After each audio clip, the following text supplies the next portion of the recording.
ഒരു മിനി വ്ലോഗാണ്. അപ്പോൾ ദേ രാവിലെ ചായയുടെ പരിപാടി നോക്കുകയാണ്. ചായ റെഡിയാക്കിയിട്ടുണ്ട്. അപ്പോൾ എനിക്ക് ആവശ്യമുള്ള ചായ എടുത്തതിന് ശേഷം ദേ പിള്ളേർക്കുള്ള ചായ ഒരു ചെറിയ തൂക്കുപാത്രത്തിലേക്ക് മാറ്റി വെക്കണം കേട്ടോ. എല്ലാവരും ഉറങ്ങുകയാണ്. അവർ എണീക്കുമ്പോഴേക്കും ഇതിൻ്റെ ചൂട് ഒന്ന് കുറഞ്ഞു കിട്ടും. അപ്പോൾ അതവർക്ക് കുടിക്കാൻ പാകത്തിനുള്ള ചൂടായി കിട്ടും കേട്ടോ. അതിന് വേണ്ടിയിട്ടാണ് ഈ തൂക്കുപാത്രത്തിലേക്ക് തന്നെ മാറ്റി വെക്കുന്നത്. അപ്പോൾ ദേ നാളേക്ക് ഞാൻ അരിയും ഉഴുന്നും വെള്ളത്തിലിട്ടിട്ടുണ്ട്. അപ്പോൾ നാളെ ഇഡ്ഡലി ഉണ്ടാക്കാമെന്നാണ് വിചാരിക്കുന്നത്. അപ്പോൾ അരിയും ഉഴുന്നും സെപ്പറേറ്റ് ആയിട്ട് വെള്ളത്തിലിട്ടിട്ട് രണ്ടും സെപ്പറേറ്റ് ആയിട്ട് തന്നെ അടിച്ചാട്ട് എടുക്കുന്നത്. അപ്പോൾ ഇപ്പോൾ വെള്ളത്തിലിട്ട് കഴിഞ്ഞാൽ സ്പിന്നിങ്ങൊക്കെ ആവുന്ന സമയത്ത് നമുക്കിത് അടിച്ചു വെച്ച് കഴിഞ്ഞാൽ രാവിലെ തന്നെ പിന്നെ രാവിലെ ആകുമ്പോഴേക്കും നന്നായിട്ട് മാവൊക്കെ പൊന്തി കിട്ടും കേട്ടോ.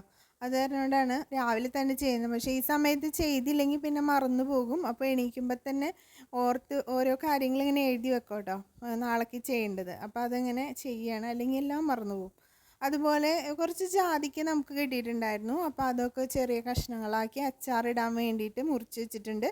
ഇനി ഇത് ആദ്യം ഒന്ന് സുർക്കയിലിട്ടതിന് ശേഷമാണ് കേട്ടോ അച്ചാറിടണം. അപ്പോൾ ഇത് പുറത്ത് തകൃതിയായിട്ട് മഴ പെയ്തുകൊണ്ടിരിക്കുകയാണ് കേട്ടോ. ഒരു രക്ഷയില്ലാത്ത മഴയാണ്. അപ്പോൾ നമ്മുടെ ഈ മഴയ്ക്ക് ശേഷം നമ്മുടെ മിറ്റവും അതുപോലെ റോഡും ഏതാണെന്ന് അറിയാത്ത രീതിയിൽ അത്രയും വെള്ളം ഒരു ചെറിയൊരു മഴയിലാണ് കേട്ടോ പറയുന്നത്. അപ്പോൾ അതൊക്കെ കഴിഞ്ഞു. ബ്രേക്ക്ഫാസ്റ്റൊക്കെ കഴിഞ്ഞതിന് ശേഷം കുറച്ച് മീൻ ഉണ്ടായിരുന്നു, ചെറുമീൻ. അതൊന്ന് ഫ്രൈ ചെയ്തു. പിന്നെ നമ്മൾ സാമ്പാറാണ് ഉണ്ടാക്കിയത്. അപ്പോൾ അങ്ങനെ ഇന്നത്തെ ഉച്ചക്കലത്തെ ഊണൊക്കെ കഴിഞ്ഞു. അപ്പോൾ ഈ വ്ലോഗ് ഇത്രേ ഉള്ളൂ കേട്ടോ.